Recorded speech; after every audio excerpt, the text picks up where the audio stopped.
मैं ज्ञानेंद्र बैसल आप सभी का स्वागत करता हूं अपने YouTube चैनल ज्ञान की ज्योति में।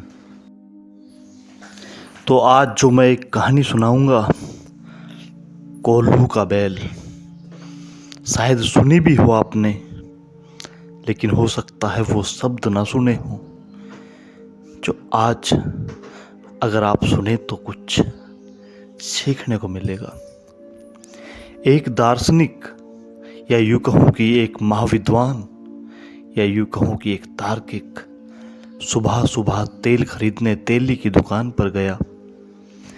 बहुत विद्वान था, दार्शनिक था, विचारक भी था और तर्कवादी भी था।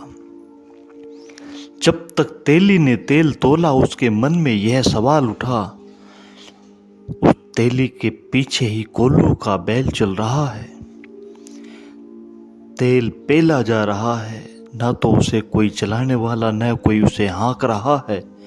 फिर यह बैल रुक क्यों नहीं जाता? फिर यह कोल्हू का बैल कोल्हू पर तेल पेले जा रहा है। जिज्ञासा उठी, उसने तेली से पूछा कि भाई, यह राज मुझे समझाओ। ना कोई हाँकता है उस बैल को, न कोई कोल्हू के पास। यह दिन रात चलता ही रहता है, रुकता भी नहीं। उस तेली ने कहा, जरा गौर से देखो, उपाय किया गया है। उसकी आंख पर पट्टियां बंधी हैं, जैसे तांगे में चलने वाले घोड़े की आंख पर पट्टियां बांध देते हैं ताकि उसे सिर्फ सामने दिखाई पड़े, इधर उधर दिखाई पड़े तो झंझट हो। रास्ते के किनारे घास उगा है तो वह घास की तरफ जाने लगे। इस रास्ते की तरफ नदी की धार बह रही है तो वह पानी पीने जाने लगे। उसे कुछ नहीं दिखाई पड़ता, उसे सिर्फ सामने रास्ता दिखाई पड़ता है। कोल्हू के बैल की आंख पर पट्टियां बांधी हुई हैं। उस तेली ने कहा, विचारक तो विचारक। उसने कहा, वह तो मैंने देखा कि उसकी वजह से उसे पता नहीं चलता कि गोल गोल घूम रहा है। ऐसे ही आदमी की आंख पर पट्टियां हैं, संस्कारों की, सभ्यताओं की, संप्रदायों की, सिद्धांतों की और शास्त्रों की पट्टियां हैं जो मानवता की आंख पर बंधी हुई हैं। ये पट्टियां हमें बचपन से ही बांधनी पड़ती हैं और बांधनी शुरू भी कर देते हैं। हमारी शिक्षा और कुछ भी नहीं है, आंखों पर पट्टियां बांधने का उपाय है। महत्वाकांक्षा की पट्टियां, कुछ होकर मरना, प्रधानमंत्री बनकर मरना, या अफसर बनकर मरना, या एक साधारण मौत मरना। जैसे कि प्रधानमंत्री बनकर मरोगे तो मौत कुछ तुम्हारे साथ अलग व्यवहार करेगी, कि मौत फिर तुम्हारे साथ कुछ अलग इज्जत देगी, फिर तुम्हारी मिट्टी मिट्टी में नहीं गिरेगी और सोना हो जाएगी। कुछ धन छोड़कर मरना, जैसे धन छोड़कर मरने वाला किसी स्वर्ग में प्रवेश कर जाएगा। कुछ करके नाम कमा कर मरना, तुम ही मर गए, तुम्हारा नाम कितनी देर टिकेगा? कितने लोग आए और कितने लोग गए, क्या नाम टिकता है? किसका नाम टिकता है? सब पूछे जाते हैं। समय की रेत पर पड़े हुए चरण चिन्ह कितनी देर तक बने रहेंगे? हवा के झोंके आएंगे और उड़ जाएंगे, और हवा के झोंके न भी आए तो दूसरे लोग भी इसी रेत पर चलेंगे। उनके पैरों के चिन्ह कहाँ बनेंगे? अगर तुम्हारे चिन्ह बने रहे तो बड़े से बड़े नामवर लोग होते हैं और मिटते चले जाते हैं, और उनके नाम भूलते चले जाते हैं, सब धूल में समा जाते हैं। इतिहास के पन्नों में कहीं कहीं कुछ टिप्पणियां, छोटी मोटी जगह नाम छूट जाएगा, मगर उसका भी क्या मूल्य है? इतिहास की किताबें भी खो जाती हैं, जल जाती हैं, जला दी जाती हैं। आदमी कितनी सदियों से जी रहा है। इतिहास तो हमारे पास केवल 2000 साल का है, और जैसे जैसे इतिहास लंबा होता जाएगा, पुराना इतिहास छोटा होता जाएगा, क्योंकि नए को याद करें कि पुराने को। इसका क्या मूल्य है, अनंत काल में इसका क्या मूल्य है। मगर आंख पर पट्टियां बांध देते हैं, प्रथम होकर बताना छोटे बच्चे को कहते हैं, जहर डालते हैं उसमें, राजनीति भरते हैं उसके प्राणों में। उस विचारक ने कहा, पट्टियां तो मुझे दिखाई पड़ती हैं, ठीक वैसे ही जैसे हर आदमी की आंख पर पट्टियां बंधी हैं, मगर फिर भी यह पूछता हूं कि पट्टियां तो बंधी हैं, कोई हाँक तो नहीं रहा, यह चला क्यों जाता है, रुक क्यों नहीं जाता। और तेरी तो पीठ है उसकी तरफ। उसने कहा, जरा गौर से देखो, मैंने इसके गले में घंटी बांध दी है, जब तक इसकी घंटी बजती रहती है मैं समझता हूँ कि बैल चल रहा है।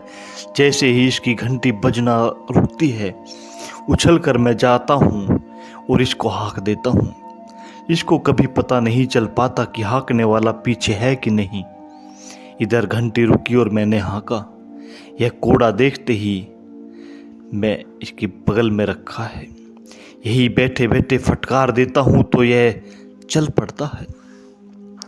विचारक तो विचारक, उसने कहा, यह भी मैं समझा, घंटी भी सुनाई पड़ रही है मुझे, यह भी तूने खूब तरकीब की, लेकिन मैं यह पूछता हूँ कि यह बैल खड़ा होकर और गला हिलाकर घंटी तो बजा सकता है। तेली ने कहा, धीरे धीरे, आहिस्ता बोलो, कहीं बैल सुन ले तो मेरी मुसीबत हो जाएगी। फिर तुम जल्दी अपना तेल लो और रास्ते पर चले जाओ। बैल ने सुन ले कहीं तुम्हारी बात। यह बैल इतना तार्किक नहीं है, बैल सीधा सादा है, यह कोई दार्शनिक नहीं है, यह इतना गणित नहीं बिठा सकता कि खड़े होकर गला हिलाने लगे। यह तो सिर्फ चालबाज आदमी ही कर सकता है।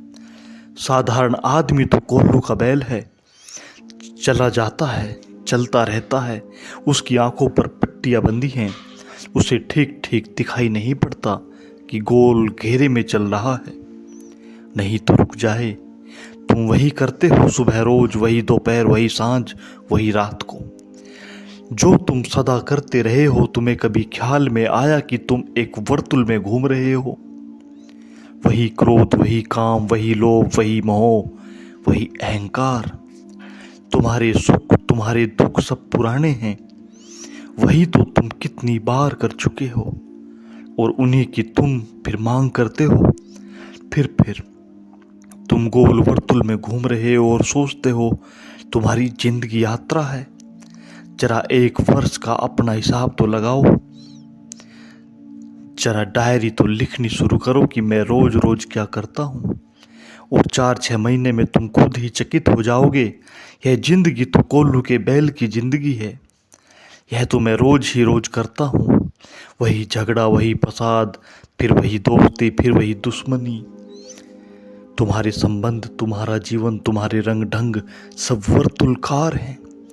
इसीलिए तुम्हारी जिंदगी में कोई निष्कर्ष आने वाला नहीं, तुम कहीं पहुंचोगे नहीं। तुम चलते चलते मर जाओगे और फिर किसी गर्भ में पैदा होकर चलने लगोगे। इसीलिए हमने वर्तुलकार चक्कर का ही नाम संसार दिया है। संसार शब्द का अर्थ होता है चाक, जो चाक की तरह घूमता रहे। तुम्हारी जिंदगी एक चाक की तरह घूम रही है। इसीलिए ज्ञानी पूछते हैं, इस आवागमन से छुटकारा कैसे हो, इस चाक से हमारा छुटकारा कैसे हो।